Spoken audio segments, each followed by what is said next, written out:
So what is modelling, and why do people find it useful? Modelling is tremendously useful.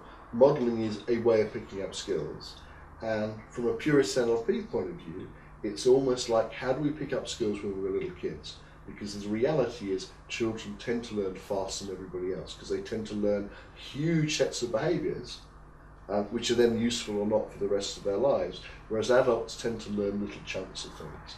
So NLP modelling has potentially all sorts of applications, because it's how can you learn as you get older. What approaches towards modelling do you use?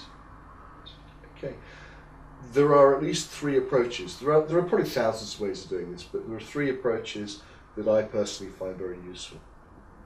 One is based on something called logical levels that a guy called Robert Dilts did, and it gives you a very easy set of questions that you can ask somebody that won't necessarily model them, but will give you probably some great ideas that you could copy if you chose to, but would give you an idea of where to go next. So if you were going to do a modelling project, they can be very useful questions to ask, because it will give you information that will help you where to go next. And you may find it tremendously useful in its own right.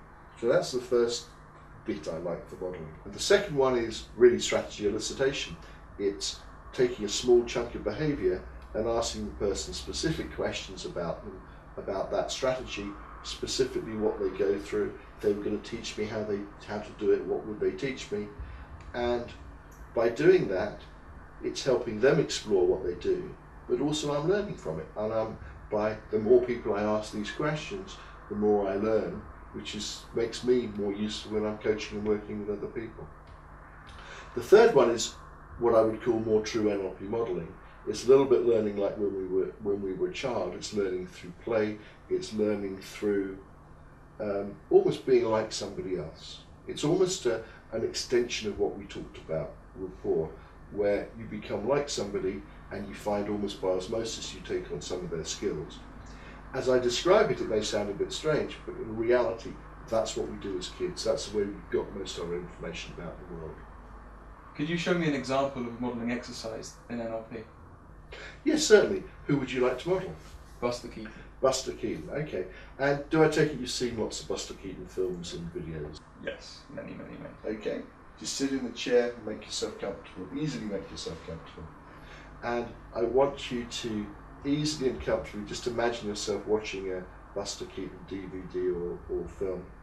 And just tell me when you're watching him and you can hear some sort of sounds. That's absolutely brilliant. And I say almost let yourself relax, so you're not so much focusing on what he's doing, but you can get the movement, you can get the patterns, you can get that sort of thing. Just to confirm, just show me a sign to confirm that you've got it. Okay, that's brilliant. What I want you to do now is, in your imagination, just find yourself almost moving from the chair, so you're actually drifting into his body. And as you get into his body, just imagine that it's you doing all the movements, all the sounds, so you can feel the micro muscle movements in your body. You can see what it's like from the inside of the reaction you're getting. And just let me know when you've done that for a few seconds. Brilliant. That's brilliant. Well done. And what I want you to do now is, in a few moments, not yet, is just be drawn back out of Buster Keaton's body, in whatever way that means, back into the chair, but be drawn out in such a way that you pick up any skills or behaviours that will be useful to you sometime in the future. So now, just drift back out of Buster Keaton's body, find yourself in the chair, but in that wonderful position where deep inside you have those skills, attitudes and behaviours that will be useful to you if you choose to use them sometime in the future. That's right. That's right.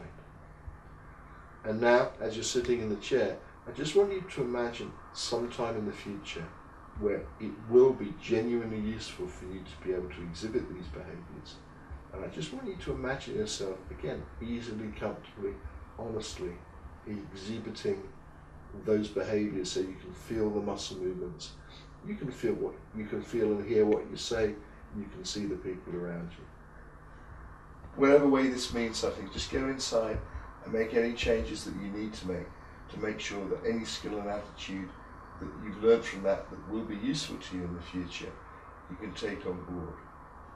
What I'd like you to do is just think of a time in the future, think of a place and think of a context where it would be fun and totally safe to exhibit those behaviours.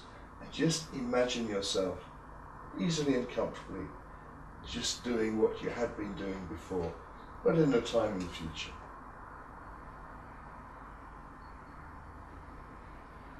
That's right.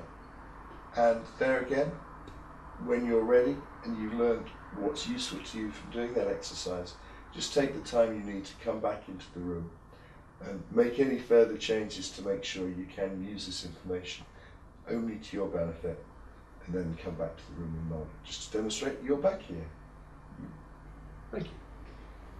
Is there anything about modelling which you feel is particularly important that you perhaps like to emphasise or repeat? As far as modelling goes, I'd really like to add what I can consider to believe the balance between modelling and coaching. I think they work incredibly well together. When you're coaching, you don't necessarily have to do a full-blown modelling exercise, but you may want to model parts of somebody who you're working with, parts of their behaviour, because it gives you a way of improving it, but also it gives you models that you can then use with other people. So there is a huge tie-up, in my view, between modelling and coaching. Michael Beale, thank you. Thank you.